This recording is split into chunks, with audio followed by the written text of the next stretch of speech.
All right, this morning I'm being joined by Keith Kenny, Vice President of Sustainability at McDonald's, and Tom Murray, Vice President of EDF Plus Business. So, Keith, today we're talking about customer demand for sustainability and engagement. But what I want to first ask you about is McDonald's is recently in the process of launching a number of new goals, new initiatives, and one of them is around packaging and recycling. So can you give us a little overview about what's going on there? Yeah, sure. Thanks, John. So as you say, we're right in the middle now of launching our evolved sustainability brand trust platform. And what we've done as a business is we've looked across all of the work that we've been doing, and we've spoken to our customers, and we've found 4 or 5 areas that our customers tell us are really important, and where we feel as a brand we're uniquely placed with our size and our reach to drive transformational change beyond our own business. So we made a big announcement last year and some targets around purchasing sustainable beef. That was the first one. And as you say, a couple of weeks ago, we made an announcement around packaging and recycling. And there'll be 2 or 3 more coming over the next month. So I know we want to talk about packaging and recycling today. And you know, this is a journey that we've been on for more than 25 years now. But what we announced a couple of weeks ago really is a step change in that journey to use less packaging, sourced responsibly, and designed to be taken care of after use. And then working at our restaurants and beyond to increase recycling and composting and cleaner communities. So the 2 big goals we announced were that by 2025, 100% of our guest packaging will be from renewable, recycled or certified sources. And then on the recycling side, 100% of our restaurants will recycle guest packaging by 2025. So that's a big stretch. We're in 37,000 communities nearly across more than 100 countries, and not a huge amount of time to get there. So this isn't just back of house recycling. This is really the front of the restaurant. Yeah, it's the guest packaging piece. Most of our restaurants now are already recycling back of house, the corrugated cardboard, the cooking oil, etc. So this is the guest packaging. And that's something that they told us, you know, the biggest, in pretty much every market where we do our consumer research, the biggest environmental concern they have with McDonald's is the packaging that's left over at the end of the meal and, you know, and throwing that away. Yeah.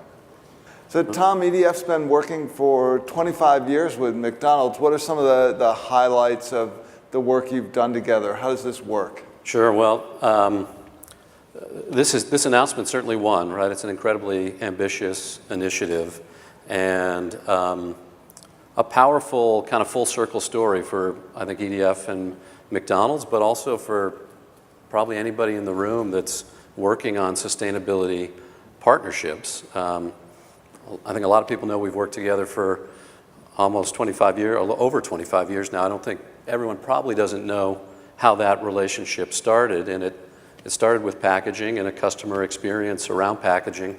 Our president, my boss, Fred Krupp, who's been leading EDF for quite a while now, had lunch at McDonald's with his 2 school-age sons nearly 30 years ago, and had that experience. You know, finished the meal, had the leftover packaging on his tray. Here he is, the leader of a influential and growing environmental group, having that same conversation with his kids about packaging. And it happened to transpire at a time where McDonald's had become a target for the environmental community about concerns about packaging and around polystyrene packaging in particular. There was pressure on EDF and Fred in particular to become part of that movement, an advocacy movement targeting McDonald's.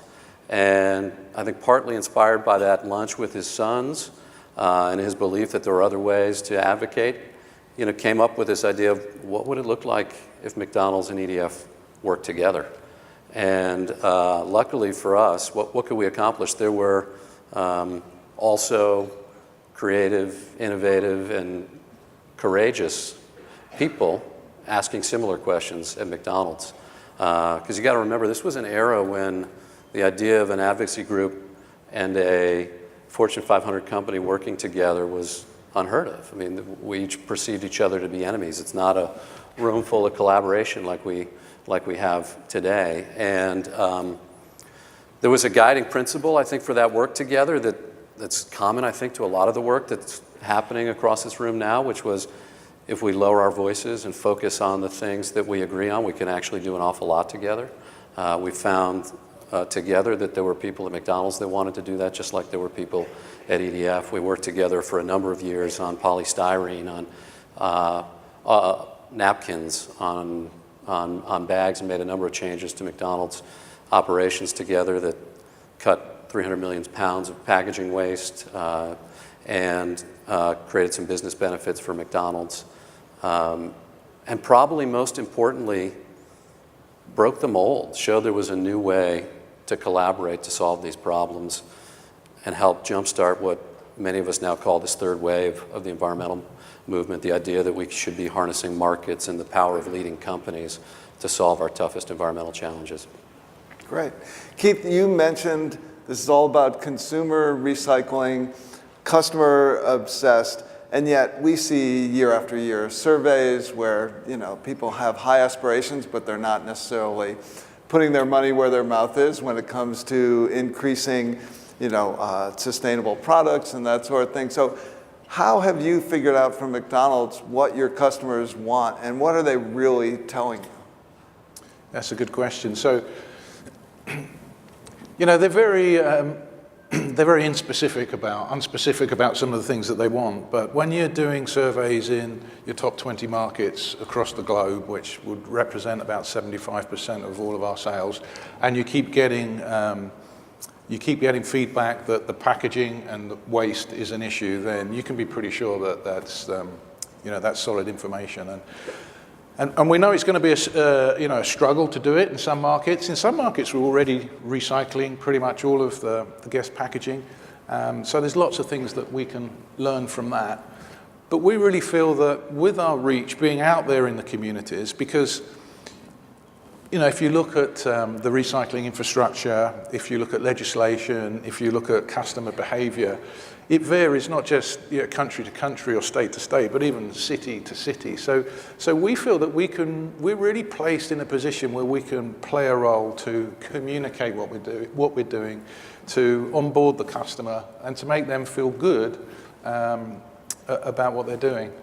And that impact then should go on beyond the restaurants, and that's why it's really important to work in partnership with the municipalities, with NGOs, with other like-minded brands, so that we can really drive transformational change. Well, partnership is an interesting thing for a company like McDonald's, because you're really supply chain, corporate, and franchisees. How have you tried to educate? I mean, I can't imagine every franchisee is like, woo-woo, we're going to do recycling. So how are you talking to them? Yeah, well, that process has been interesting, and it's still ongoing, of course. The key to it, really, I think the key to everything working is to make it economically viable, to get value out of the waste. I think everybody talks about that. And that's a process that I think will really drive that change. Interestingly, it certainly involves some investment up front. We need to put separating bins in the restaurants. There's a cost to that. They'll be in place in some markets before there's actually infrastructure to recycle, so there's another challenge. But really, it's the way that we get our franchisees on board is to have a very simple business plan. And the beauty about the work that we've been doing with evolving our sustainability platform now, it's not a separate plan that sits aside from the business plan. It's embedded into the business plan. And it's part of modernizing our restaurants. This is something that we're going through at the moment in terms of better decor, more technology, digital apps, mobile order and pay, table service, digital menu boards. So we're able to wrap this process into that. So as they modernize the restaurants, guess what? They can also put in recycling bins, and it's painted as part of the overall picture of modernizing our restaurants. Great. So, Tom, you are vice president of something called EDF Plus Business.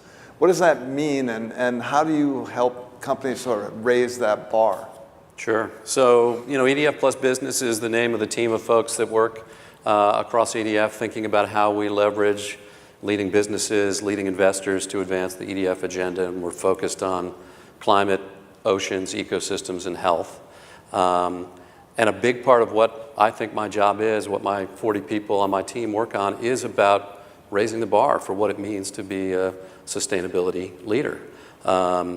When we talk about that today, we think about it kind of in four pieces, and a lot of those line up really well to what we're talking about right now with McDonald's and what many others across the room are doing. One is setting ambitious goals. We think that's really the key to unlocking innovation and driving big results.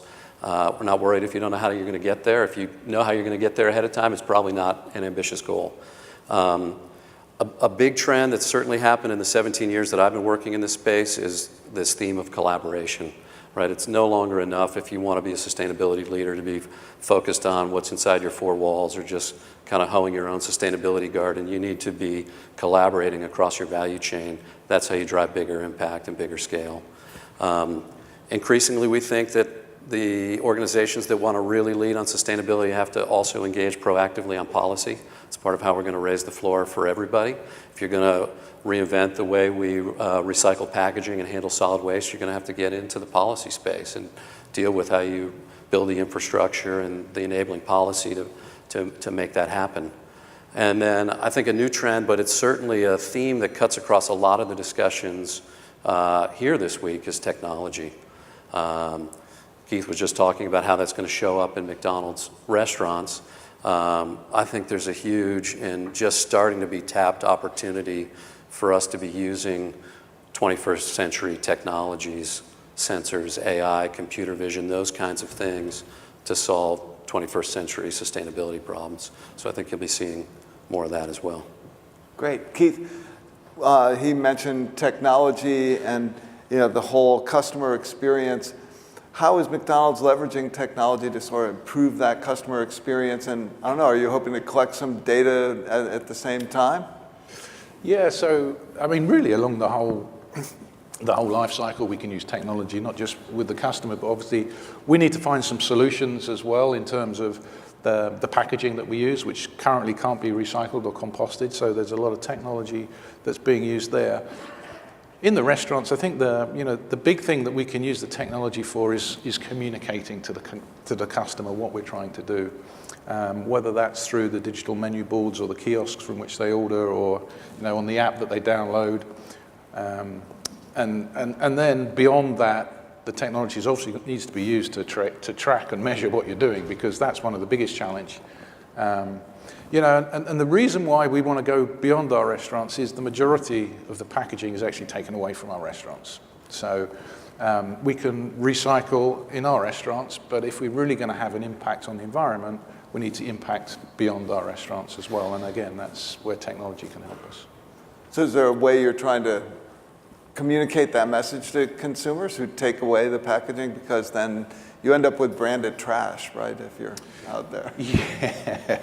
Yeah, you do. And in some markets in Europe now, they're looking at legislation for putting a cost to picking up that trash in the environment based on whose packaging that came from.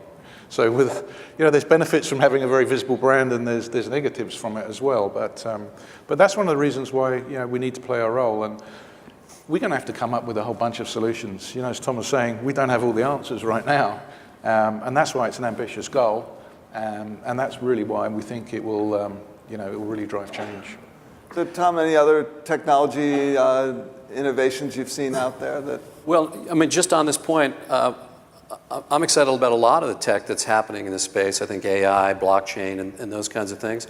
But I think there's an opportunity for us to leverage technology to make a more inclusive environmental movement, to bring skeptical consumers along, because you can create more transparency, have the data to back up your story, bring them in and empower more people with data. I think, part of what I hope will happen in this, maybe the next wave of environmental innovation, will be us using these technologies to open source data, allow more people to be competing to create solutions to packaging or supply chain challenges or those kinds of things. So I think it's a way to broaden the group that's working on these problems and have it be much more inclusive. Great. Elaine, I'm going to come over there in a second. I have to confess, I'm not sure I'm allowed to have any conversation on stage that doesn't mention blockchain, so I'm glad you brought it up. Elaine, do we have a question from the sidebar? Yes, we do. Remarkably, I don't have a blockchain question. So the question I have now, though, is you guys are talking about, innovations and stuff like that, and you're talking about recycled, and this is a really important, I want to note that this is the first time McDonald's has really committed to a strict deadline on foam materials, which is a significant portion of your packaging, so kudos on that. But wondering, you're talking about recycled materials and reclaimed, et cetera, reused, but what are you doing with compostable materials? Are you putting pressure on municipalities to provide more composting infrastructure? So we're going to have to obviously come up with a variety of solutions to meet this goal, and composting could be a solution in certain areas, in certain places. We already do some composting, so our coffee grounds, for instance, we've got a big trial happening here in the US where our coffee grounds go off for composting, and that could be a solution. Certainly to change some of the materials that we currently have. About 20% of our packaging is plastic and 80% is fiber-based. We got some challenges in terms of what do we do with the 20% plastic. Some of it we can recycle, some of it we need to use different materials. And I'm sure composting will play a role in that. But it's going to be very much, I think, as I said, not just a country-by-country analysis, but a kind of, or state-by-state. It's going to even be kind of town-by-town. So, yeah, there's lots of different trials that we've got on around the world. Compostable straws are on trial, for instance. But, yeah, we don't have all the answers yet, but it'll certainly be part of the solution. But you went really quickly past that coffee grounds. I think that's a really great program that you have, right? Can you just elaborate a little bit for the audience? Yeah, so it's a trial here in the US where we sell a fair amount of coffee, and actually in Canada as well, where they sell even more coffee, I believe. So yeah, it's taken the coffee grounds and it's taken them off for use in community gardens and a lot of schools, right? And schools, yeah. Exactly. So it's also, it has an education piece in it as well, which again is part of what we're going to have to do to try and reach the goals that we want to reach. So Tom, let's finish up. A big part of EDF, your work with McDonald's, but with a lot of other companies as well, is around collaboration. So we have an audience of sustainability executives, folks here. What are your tips for good collaboration with a NGO like a EDF? Oh man. Well, I think I share this idea, this principle about lowering voices. I think that's been adopted by the folks in the room. I think optimism is a big part of what we look for when we recruit people at EDF, and a part of what we found in the folks at McDonald's that made that work successful. What I'm inspired about this new initiative is it requires massive amounts of collaboration, right? I mean, the work we did 25 years ago, one-on-one collaboration was unheard of. To succeed in this initiative, McDonald's is going to have to work with customers, suppliers, franchisees, local municipalities, NGOs at a level that's unprecedented. And they're not alone, right? I mean, at Davos, 11 other companies set similar packaging goals. There's a movement happening here because packaging is such a big part of the customer experience for a number of companies. So I think there will be a lot that we learn about how to make not just the one-on-one types of collaborations that this relationship started with, but these larger collaborations successful as we roll out more initiatives like this. Great. Keith, success tips for our audience? Well, I think everybody knows that collaboration is the key now. Obviously, viewing what you're doing as pre-competitive, because it's not just working with the NGOs, but other brands. And I think specifically with the NGOs, it's just aligning on what you can agree on. And there may be some things you don't totally agree on, but there's probably 95% of things that you agree on because you're trying to get to the same goal. Great. Well, we are running out of time, but I want to thank Keith Kenny from McDonald's, Tom from EDF. Let's give him a big round of applause.